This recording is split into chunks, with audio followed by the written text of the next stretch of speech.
ना तीन युगन कोई पार हुआ, ना मीरा का उद्धार हुआ।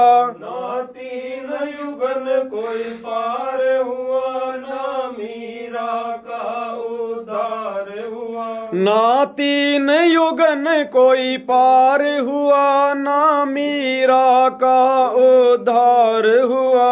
ना तीन युगन कोई पार हुआ, ना मीरा का उद्धार हुआ। अब ठीके को तिथि पूर्ण हुआ, सतगुरु ने ढूंढा पाड़ दिया। अब ठीके को तिथि पूर्ण हुआ, सतगुरु ने ढूंढा पाड़ दिया। उस भगत ने पाड़ा जीत लिया, सतगुरु को गोविंद मान लिया। उस भगत ने पाड़ा जीत लिया, सतगुरु को गोविंद मान लिया।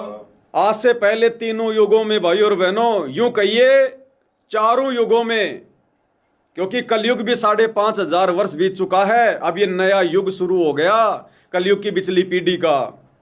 तो 3 युग कहो चाहे 4 युग कहो, सतयुग त्रेता द्वापर, और ये कलयुग 5,500 साल बीत गया।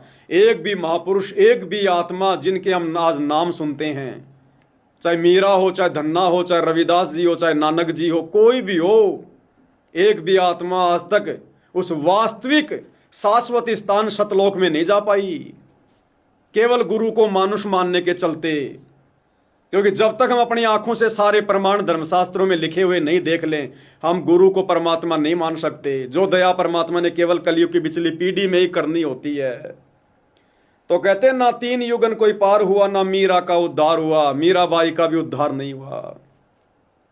हम सबको पता है अंत में मीराबाई ने श्री कृष्ण जी की भक्ति छोड़कर रविदास जी के माध्यम से कबीर परमात्मा की शरण ले ली थी और घर छोड़कर वृंदावन चली गई। और अंत में मीरा जी का क्या हुआ? श्री कृष्ण जी की पत्थर की मूर्ति में समा गई। आस्था मीरा की अंत काल में सतगुरु से उपदेश लेने के बाद भी तत्व ज्ञान के अभाव में श्री कृष्ण जी में ही बनी रही, जिस कारण से वो मीराबाई भी पार नहीं हो पाई, उसका भी पूर्ण मोक्ष नहीं हो पाया। और जब आप गुरुदेव के कर कमल से लिखित पुस्तक मुक्ति बोध को पढ़ेंगे, जिसमें मीराबाई का चैप्टर है, तो गुरुदेव ने साफ साफ लिखा हुआ कि मीराबाई का भी वर्तमान कलयुग में दोबारा जन्म होगा और गारंटी नहीं है वो पार हो जाएगी। अगर आजीवन मर्यादा में रहेगी, भक्ति करेगी तो पार होगी। और आप और हमें तो डायरेक्ट गुरुजी ने कलयुग की पिछली पीढ़ी में जन्म दिया। भाई और बहनों, कितना बड़ा सौभाग्य हमारा। ऐसे हमने गुरुदेव भगवान की महिमा करनी है।